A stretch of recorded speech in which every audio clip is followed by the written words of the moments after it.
Okay, so kwentuhan session ulit tayo, 10, 15, 23. So for today, apat na charts ang pagkukwentuhan natin. So isi-share ko lang sa inyo yung mga nangyari sa akin for the past week.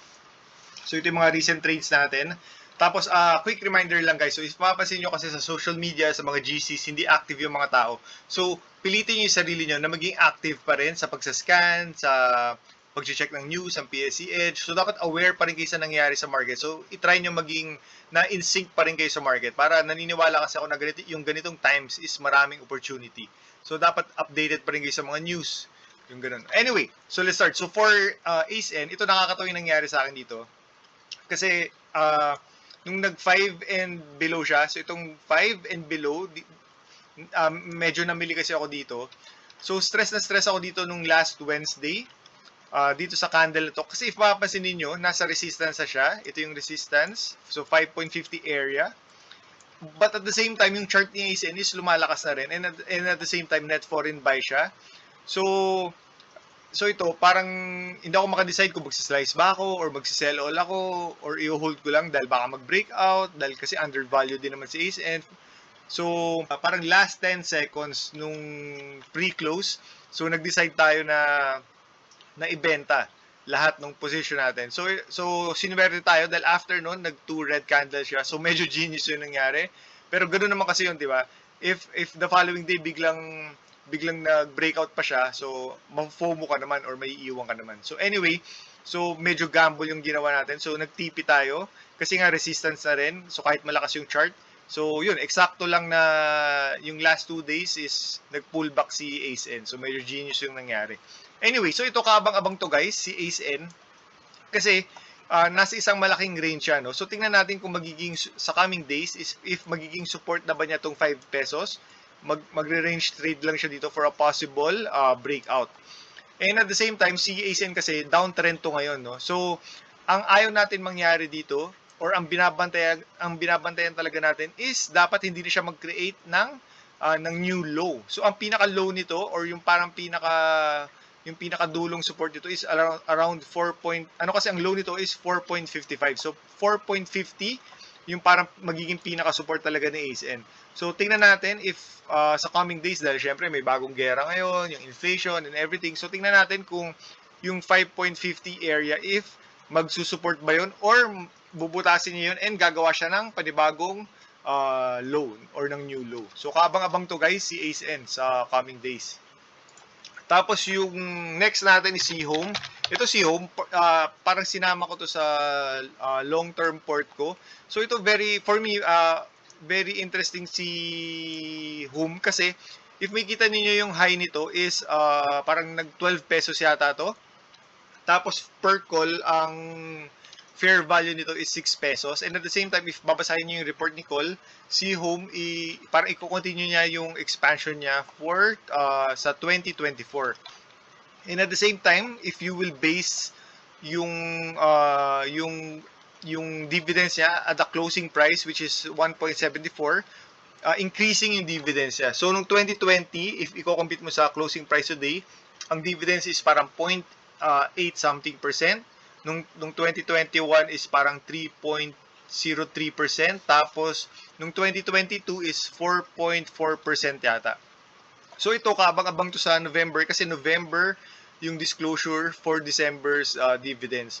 So, tingnan natin si Home if kasi feeling ko malaking chance ito gumalaw and at the same time maganda rin siya for long-term port if talagang increasing yung dividends niya. So, tingnan natin if kayang mag 5% plus sa this coming December yung dividends niya.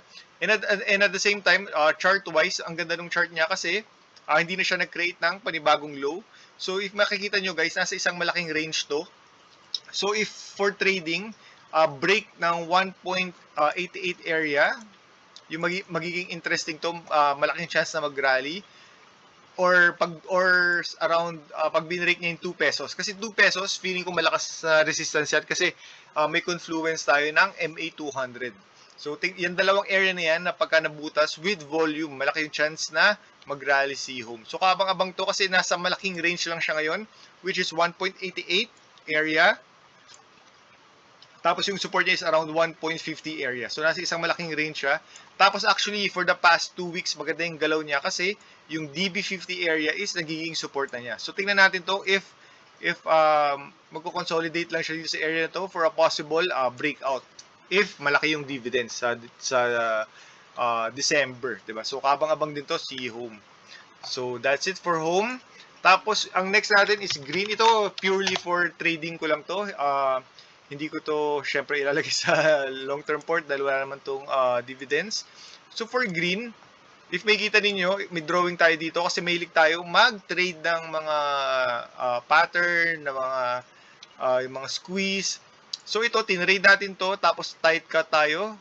So bumili tayo near support, tapos nung nag-break, nag-cut tayo dyan. So yan, fail trade yan. Tapos syempre, minomonitor pa rin natin si Green kasi if may kita nyo yung volume is maganda, 'di ba? Medyo malaki yung volume. So, pero nung nag-break kasi to, parang gumawa siya ng lower low, 'di ba? Mga new low. Tapos so yung mga entry dito sa area na to, na-miss natin 'yan.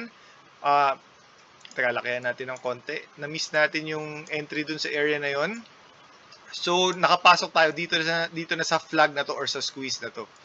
So, for this one, nakapasok tayo sa breakout. So, ito parang si Ace End, no? Parang si Ace End din siya. Kasi if makita nyo sa area na to is resistance, resistance, resistance. So, dun sa resistance is nag-trim na tayo dyan. So, yung remaining shares natin is naka-trail stop lang. So, tingnan natin kung may hit yun or hindi. Kasi very interesting naman to sa coming days kasi baka mag 1, 2, 3 pullback lang siya. Tapos, consolidate and mag-breakout sa coming days. So, very interesting siya. So, ako, i-hold ko lang yung remaining shares ko.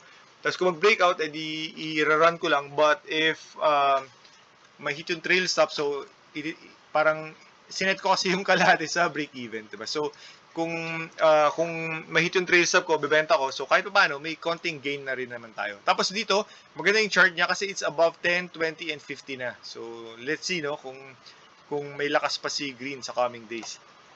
Tapos yung next natin, ito si FCG. Ito yung last chart natin, no, si FCG. So if you look at ano kasi FCG sa big picture, makita nyo na parang wait lang. Makikita nyo na parang nasa isang malaking ascending triangle siya. So itong area na to, nasa malaking ascending triangle siya.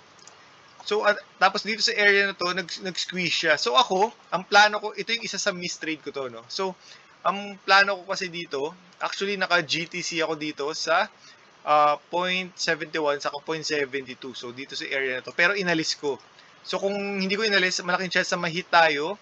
So, sayang. Dahil the following day, lumipad siya ng 5%. So, buti na lang tayo, hindi tayo na FOMO, hindi tayo humabol.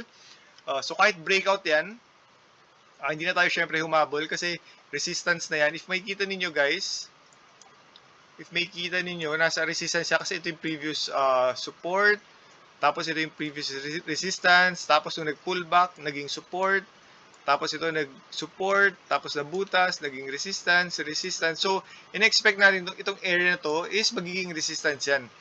Kasi yung MA200 nandiyan din sa area na yan. So, parang yung isang chart natin previously, parang merong confluence dyan sa area na yan. So tayo, parang ina-assume natin or sa tingin natin is yung area na yan is magkakaroon ng resistance.